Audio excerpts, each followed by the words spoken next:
indicated in the proxy statement, the Board of Directors recommends that the stockholders elect the 3 director nominees. The proxy statement contains information about each director nominee, so I will not comment unless there are comments from stockholders regarding the election of directors. Is there any discussion on these nominees? Good morning. Good morning. My name is Dr. Tom Borelli. I'm a portfolio manager of the Free Enterprise Action Fund, and I have a question regarding your nomination today. Our concern generally is with your decision to lobby for global warming regulations, so-called cap and trade. Now, the question I have directly for you, when you made the decision to lobby for cap and trade, did you conduct good, proper due diligence in terms of a cost-benefit analysis of what this would mean to shareholders, and did you discuss it with the board? 2 simple questions. Thank you. I'll tell you what, when we get to the question and answer time period, after we go through the agenda items, I'll make sure you're the first one to ask your question. Excuse me, sir. With all due respect, and I love this company, and you guys are doing great, the question has to do with the due diligence as you as CEO. This is about your nomination. It's not about question and answers afterwards. It directly has to do with you. Did you discuss the notion of lobbying for global warming regulations with the board, and did you do an economic analysis before you did it, or did you just do it because you felt it was a good thing to do? Well, we take into consideration all the things that you've outlined in terms of our business, our plans, and we also, with respect to our board, we want to make sure that we have the expertise and the background to help us make informed judgments with respect to all these issues of climate change. So, yes, we do consider all of that. So you discussed this with the board before you decided to lobby for regulations? The answer is no. It's either yes or no. I mean, look, again, I'm your friend. I really love this company. Thank you. You guys are doing great. So the answer is I either did discuss it with the board or I did not.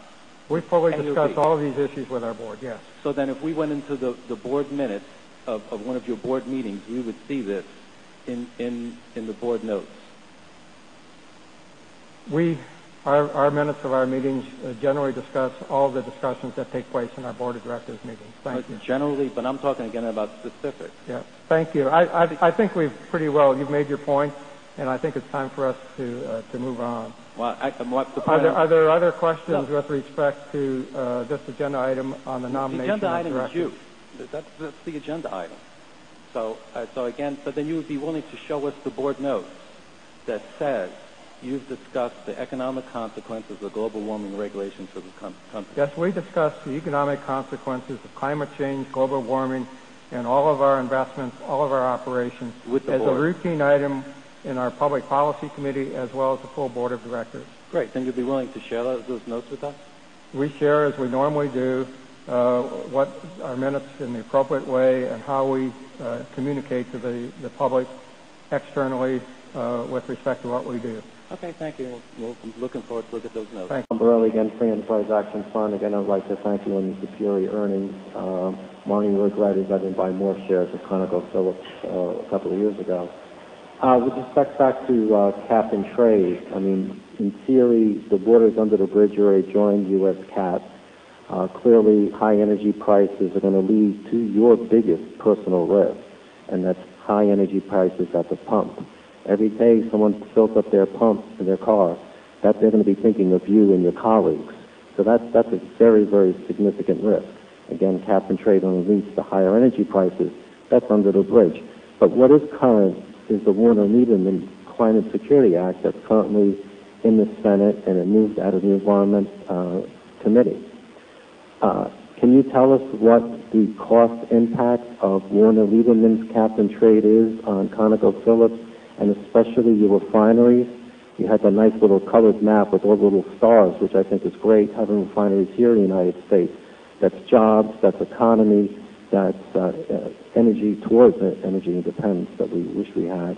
But again, with Warner-Lieberman, what is the impact on the cost to your refineries? Some of the statements that you've made, we just fundamentally have different point of view. of what the company should be doing, and I can assure you that it's not only myself, it's the management team, and our view towards climate change, our participation in U.S. CAP, our participation in many other initiatives like U.S. CAP, is completely reviewed with our committees of our board and our board of directors. Now, with respect to your specific question of the cost, under your assumptions that you've outlined, of compliance, whether it's Lieberman-Warner or it's some other form of proposed legislation. Well, first of all, we don't fully understand all the legislation. A lot has to do with the details of ultimately whatever may be passed. How is it actually implemented in terms of rules and regulations? And I don't have numbers at this point in time to share with you. That's why one of the proposals in front of the shareholders was, what do we think our objectives are with respect to addressing climate change in the future? I think you will see us be pretty responsive to the question you have, responsive others have, on how we actually respond to climate change expectations and how we fit into our plans, whatever may or may not be passed, the form of legislation in this country or a replacement of Kyoto, what impact will it have on our operations and our investment. We will be sharing more of that externally with yourself, but I don't have that at this point in time. We are a very open, transparent company, and we will make known to you when we have it available responses to questions that you have. Well, again, we'll be here next year, and the question will be, you asked for regulation, and the question already asked initially, are you happy with the regulation that came out? How much did it increase in energy prices, which you mentioned was a big risk? And then what does that cost to shareholders? Because then you could be in a situation where actually, the old saying, pray for what you ask for, you might actually get it. Well, and we might all get it because, your prayer was answered. Well, it is true that not only our company, but I know other companies, the industry, organizations like U.S. CAP, are doing modeling exercises to essentially respond and answer the very questions that you have.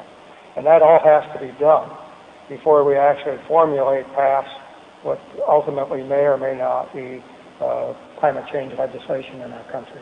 But I guess that's the danger. When you ask for something, you don't know what the consequence. That's risk management. Tell you what, why don't we, after the meeting, just talk for a few minutes? Okay, fantastic. Thank you. Okay.